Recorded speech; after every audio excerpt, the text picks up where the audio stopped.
is there ever going to be any kind of normalization? I mean, will there come a point where it isn't just about, or it isn't largely about, or athletes don't think it's about getting these extra edges? I mean, do you see a time where, let's say just mixed martial arts fighters as a group, don't have to take these things because they assume the next guy is taking them? The only way that's going to happen, and this will never happen, is if you take the financial incentive out of the sport. You know, it's because it's a business, and because people will do anything to make more money, to get more fame. People will look the other way, perhaps sometimes even if they think somebody's cheating because they know it's putting money in their pockets. You get rid of the money, and then you maybe have a chance. But if you get rid of the money, you don't have the sport. You know, it's going to be something. It'll be amateur athletics, and it's, you know, what your sport is, and other sports are professionals. And money is what it's all about. So you think really when you really unpack it, get down to the essence, the root of why athletes so rampantly use these drugs and performance-enhancing drugs, it's because it makes them more money, and if it didn't, maybe they wouldn't. Yes, and but not only making more money, the people that are managing them and the people that are you know, doing the sport, it's making their sport more money. The fame, everything it's to just pin it to dollars alone is not looking at the big picture. It's money and the things that follow downstream from the money, the attention, the fame. I mean, some of these guys may not be necessarily doing it 100% for the money, but they're doing it because there's so much reward to be number one, to get all that attention, to get the contracts, to be on TV. Those things are so tempting and so addictive to so many people that it's the motivation for them to do whatever it takes is sometimes just overwhelming and irresistible. I'll close with this final question, final thought that I'd like your thoughts on.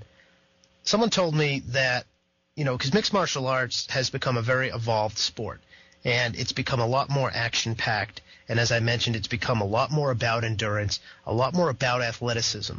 In its earliest, crudest days, it was two guys who were exponents of their particular martial art who weren't even necessarily athletes. A lot of guys were the furthest thing from athletes, yet they thought they had these deadly techniques when it came time for self-defense. And over time, mixed martial arts, particularly in America, demonstrated what was and wasn't effective in a one-on-one fighting situation. And so certain techniques, Bruce Lee style, were discarded as not relevant, and certain long-held truths about hand-to-hand combat were debunked or were kind of modified. And we've gotten to a point now, the UFC 1 was in 1993. Of course, there was a lot of what you'd call mixed martial arts going on before that, but just for the sake of tidiness, we'll start with UFC 1. And here we are now coming up on UFC 136. And it's such a more evolved and complex and sophisticated game. And everybody has three-dimensional skills. And everybody has conditioning for days, or almost everybody, or a lot of people. And everyone is so evenly matched. And everyone's playing with the same deck of cards. And it's so much more a sport in that way, and that everyone is competing to be the absolute best. And there's no real, at a certain point, everyone's at a certain level in terms of skill set.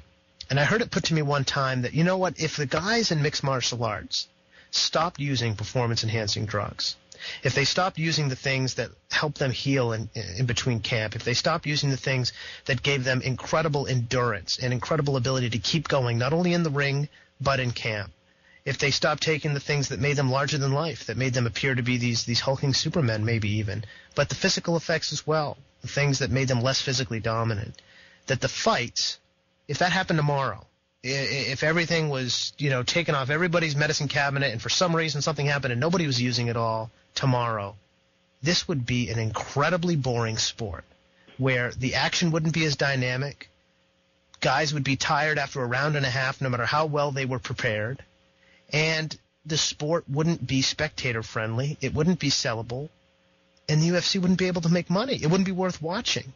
I mean, does it get to the point, Patrick, where performance enhancers become so endemic to what is exciting about a sport that to take it out is to make the sport so much less interesting to watch? I think once you got to the point where people were taking the stuff and getting to that level, and to take that away now, to go back to something less intense, the people less physically developed, maybe not having as much of aggressive, exciting fights, that'll be a huge hit. I mean, this has got to be something that the people that run the MMA and what have to understand. Is just like the people that, that's one reason maybe why they look the other way with baseball and all the home runs and whatnot. What do you do? And ultimately it comes down to what sells. And so it's definitely you take that away and the sport's not going to be as exciting and the money's going to go away to some extent.